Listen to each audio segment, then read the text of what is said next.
చిన్న సన్నివేశం జరిగింది. ఇప్పుడే నేను షాప్ కానీ బయటకు వెళ్ళేసి వచ్చాను. అయితే అక్కడ సీన్ ఏంటంటే ఒక అబ్బాయి ఒక 30+ ఉంటుండొచ్చు మేబీ. ఆయనకి బర్త్డే సెలబ్రేషన్స్ చేస్తారు గలీలో. అంటే ఫ్రెండ్స్ అందరూ వచ్చేసి కేక్ కటింగ్, సౌండ్ బాక్సెస్ పెట్టి, క్రాకర్స్ పెట్టి ఇంకా అబ్బాయి వేస్తారు. అయితే ఇంకో సీన్ ఏంటంటే అక్కడ పక్కనే ఎప్పుడైతే బర్త్డే బాబు ఇల్లు ఉందో దా పక్కనే ఒక అమ్మాయి అంటే రీసెంట్గా 1 వీక్ ఏం అవుతుందంట, ఆపరేషన్ అయ్యి బేబీ పుట్టిందంట. అంటే తల్లి వాళ్ళ ఇంటికి వచ్చిందంట.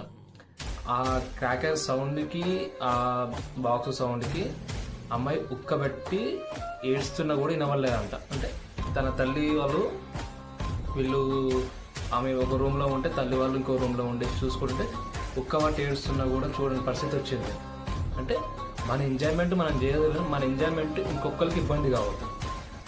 అయినా 30 ఆ ఏజ్ వల్ల బర్త్డే సెలబ్రేషన్స్ అంటే అంత చేయని అవసరం లేదు, అది వాళ్ళ ఇష్టం, సెకండరీ. కానీ ఇప్పుడు నువ్వు ఎంజాయ్మెంట్ చేసుకుంటుంటే అక్కడ బేబీ ఒక 1 వీక్ బేబీ ఆమెకు ఏడుస్తుంటే ఆ ఉక్కబట్టి ఏడుస్తున్నా కూడా ఆమెకు ఆ తల్లికి వినబడినంత అయిపోయింది ఆ సౌండ్.